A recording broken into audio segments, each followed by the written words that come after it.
धारणा के बाद होगा ध्यान, ध्यान के बाद तब है समाधि।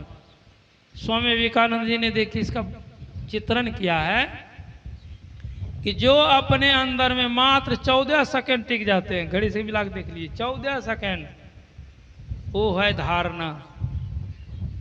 जो 144 सेकंड टिक जाते हैं, 60 सेकंड का 1 मिनट होता है, जोड़ लीजिए 60 दूनी 120, यहाँ 144, मतलब 2.5 मिनट से भी कम 144 सेकंड जो अपने अंदर में टिक जाते हैं, यही है ध्यान।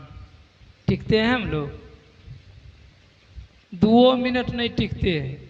1 घंटा ध्यान बैठने के लिए करते हैं, बैठते हैं, बाहरे भागते रहे। अब भगवान श्री कृष्ण ने तो गीता ज्ञान में और कहा, मुहूर्तमपि योग अच्छे नासागरी मनसा सर्वंग तरती पापानांग जन्म सतारित। मुहूर्त भर, मुहूर्त किसको कहते हैं? पल गिरने और उठने में जितना समय लगता है एक मुहूर्त कहलाता है। इतना देर भी आप मन के सहित नासाग्र में टिक जाते, जहाँ ध्यान करने के लिए बताया सुखमना में सैकड़ों जन्मों का पाप खत्म। इसका मतलब इतना देर भी हम लोग नहीं टिकते हैं, टिकते नहीं हैं। टिकिए, प्रयास कीजिए, प्रयास करने से ही कुछ भी होता है। जितने साधु महात्मा को देखें बिना प्रयास किए हुए है। आपके बीच में एक जीता जागता उदाहरण, ज्वलंत उदाहरण है महेंद्र बाबा। इनसे तो पूछ भी सकते हैं कितनी परेशानी हुई है साधना करने में। संसार के लोग सोते हैं तो साधु महात्मा लोग जग करके ध्यान करते हैं, तब न मिलता है। अब बिना कमाई कुछ मिलेगा? किसी को मिला है? नहीं मिला है।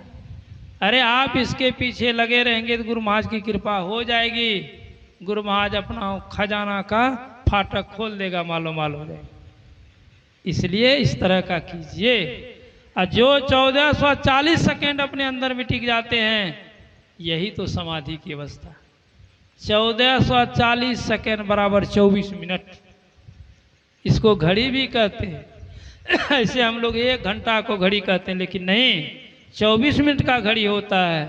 और कहा गया एक घड़ी आधो घड़ी, आधों में पुनियाद, तुलसी संगत साध की हरे कोटि अपराध। 24 मिनट नहीं होता है तो 12, 12 नहीं होता तो 6 मिनट भी अपने अंदर में बैठिए, सारे दुखों का समाधान हो जाएगा। लेकिन इतना भी नहीं होता। इसीलिए कहते हैं कि योग की सीढ़ी को प्राप्त करने के लिए, प्रकाष्ठा को प्राप्त करने के लिए क्रम क्रम से आपको पालन करना ही पड़ेगा। सब किन्हीं को जो चाहते हैं हमको मोक्ष मिल जाए, दृढ़ता के साथ इसका अभ्यास करना पड़ेगा। नहीं तो कोई भांज नहीं है, कोई चांस नहीं है। इस तरह से करते रहेंगे तो आपको स्वतः अनुभव होगा।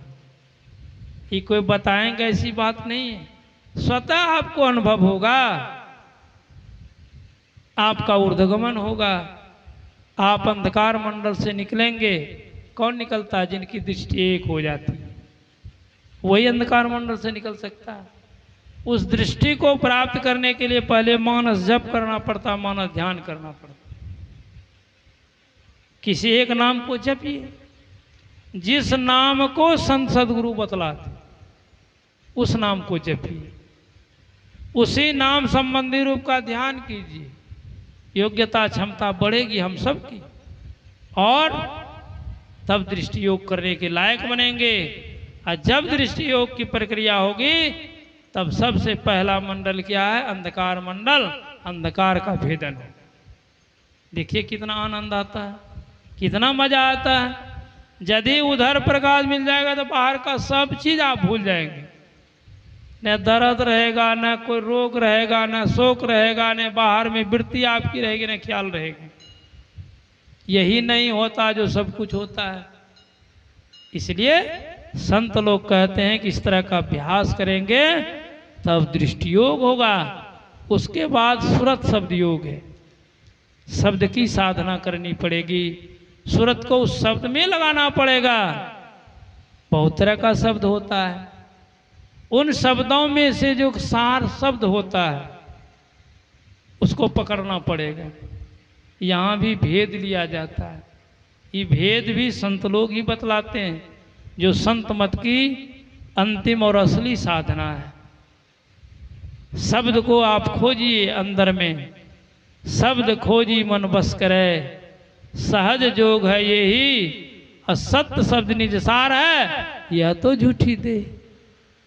अभी गुरु महाराज के भी श्री शब्दों में सुन रहे थे, योग हृदय में वासना तन वास है तो क्या, करता जो नित अभ्यास ना विश्वास है तो क्या। एक दिन करने से नहीं होगा। पहले जाने योग हृदय कहते किसको है? जहाँ पिंड ब्रह्मांड का मिलन स्थान है उसी को योग हृदय कहते हैं। एक हृदय यहाँ है जहाँ खून रिफाइन होता है। इस हृदय में तो हम लोग है, ये पिंड में तो है ये हैं, लेकिन योग हृदय में जाने के लिए कहते। यदि शरीर में योग हृदय में नहीं जा सके तो आप कुछ नहीं किए, कुछ नहीं किया, आपका कल्याण नहीं होगा। कहते शरीर में रहना बेकार है, इसलिए योग हृदय में अपने आप को प्रतिष्ठित कीजिए। योग हृदय में वासना तनवास है तो क्या, करता जो नित अभ्यास ना विश्वास है तो। लोग कहते हैं हमको पूज्य ब्रह्मचारी बाबा बराबर कहते थे कि हमको विश्वास है, लेकिन अभ्यास नहीं करते तो क्या मिलेगा? कुछ मिलेगा? अभ्यास रोज करना पड़ेगा। इसीलिए गुरु महाराज ने कहने कृपा की, सत्संग नित और ध्यान नित। ऐसा नहीं कहा कि 2-4-10 दिन छोड़ करके तब सत्संग करो, 1 हफ्ता छोड़ करके तब ध्यान करो, ऐसा कहा है? नहीं कहा रोज सत्संग कीजिए, रोज ध्यान कीजिए, तो ज्ञान भी बढ़ेगा और आप ध्यान भी बढ़ेंगे। और ध्यान में बढ़ेंगे तो अंदर का आवरण का भेदन होगा, प्रकाश मंडल में चले जाएंगे। यदि प्रकाश नहीं हुआ अंदर में तब क्या होगा? गुरु महाराज लिखते हैं, अंतर में हो प्रकाश ना, बाहर प्रकाश क्या, अंतर्नाद का उपासना दीगर उपास क्या। अंदर में प्रकाश नहीं हुआ तो बाहर के प्रकाश से क्या होता? हम लोग देखते हैं विवाह शादी श्राद्ध में लोग कितनी प्रकाश की व्यवस्था करते हैं जनरेटर आदि के द्वारा। क्या इससे उसका दुख समाप्त हो जाता है क्या? नहीं। बहुत लोग बाहर में पूजा पाठ भी करते हैं प्रकाश के द्वारा, शब्द के द्वारा। क्या इससे भी कल्याण होता है? कहते नहीं।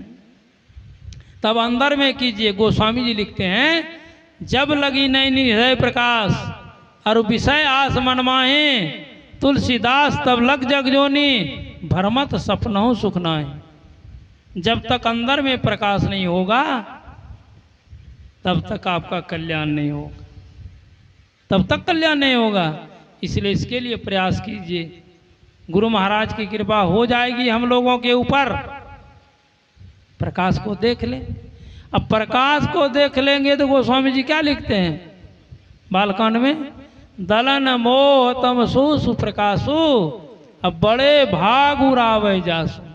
उसके अंदर का दलन हो जाता है क्या? मोह अज्ञानता, ये दलन हो जाता है। उसके अंदर में अच्छा प्रकाश होता है और प्रकाश को ज्ञान मंडल कहा गया, ज्ञान होगा। लेकिन अभी यात्रा समाप्त नहीं हुई, और आगे बढ़ना पड़ेगा। उस प्रकाश में अवलंब क्या है? तो शब्द, शब्द के सहारे आगे बढ़ेंगे। इसीलिए सुन रहे थे, अंदर के शब्द को अभ्यास कीजिए। बाहर में करने से कल्याण नहीं होगा, मुक्ति नहीं मिलेगी, आवरण का भेदन नहीं होगा। वो भी माया मंडली है। शब्द मंडल को भी माया मंडली कहा गया है। उससे और आगे निकलना पड़ेगा। तो जिस मंडल में है उसी का सहारा लेना पड़ता। स्थूल मंडल में स्थूल का सहारा, सूक्ष्म मंडल में सूक्ष्म का सहारा। आगे बढ़ते जाएंगे उसी के सहारे। जैसे हम लोग पानी में तैरते हैं, किसके सहारे तैरते हैं? पानी को ही पकड़ते हैं, आगे से पीछे ठेलते हैं, आगे बढ़ते। उसी तरह से साधना में भी है। आगे की चीज को पकड़िए, उसको छोड़िए, और छोड़ते छोड़ते आगे बढ़ते जाएंगे, वो चिन्ह आपको मिलता जाएगा, संतुष्टि आपको होती जाएगी। जैसे कहीं जाते हैं न अज्ञात जगह पर, तो लोगों से पूछते हैं कि बाबा कितनी दूर है, का इतने दूर, कोई चिन्ह बताइए।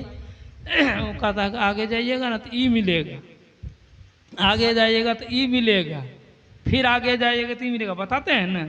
उसी तरह संत लोग बतलाते हैं, जब अंधकार मंडल में से आप चलेंगे तो वहाँ भी चिन्ह मिलेगा, प्रकाश मंडल में जाएंगे वहाँ भी चिन्ह है, शब्द मंडल में जाएंगे वहाँ भी चिन्ह है, और उसी के सहारे आप निशब्द में चले जाएंगे, निशब्द में चले जाएंगे। निशब्द ही परमात्मा का धाम है, वहीं सारे दुखों से, वहीं सारे बंधनों से छुट्टी मिलती है, मुक्ति मिलती है। शब्द के सहारे चाहेंगे।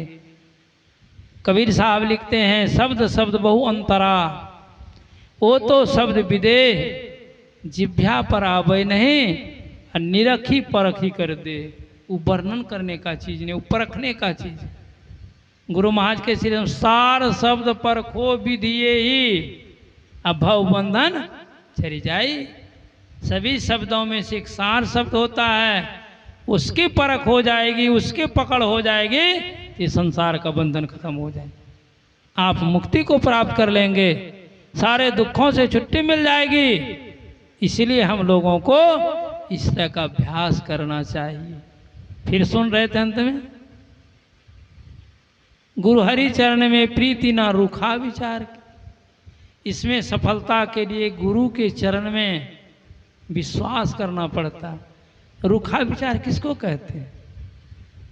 नहीं पता, ऊपरे ऊपर श्रद्धा नहीं है, हमको विश्वास है ये है, ये ऊपरले विश्वास से काम नहीं होगा, स्वश्रद्ध होगा। गुरु महाराज के इस शब्दों में, तन मन धन को अर्पी गुरु पद सेव करो, मैं ही आज्ञा पाली दुस्तर भव सुख से तरे। तन को, मन को, धन को अर्पित करना पड़े। तो गुरु क्या लेते हैं? तन मन धन लेते हैं क्या? लेते नहीं हैं, वो तो और दे देते। जैसे शिवाजी के बारे में सुने होंगे, समर्थ रामदास जी महाराज उनके गुरु थे। शिवा को अहंकार हो गया था,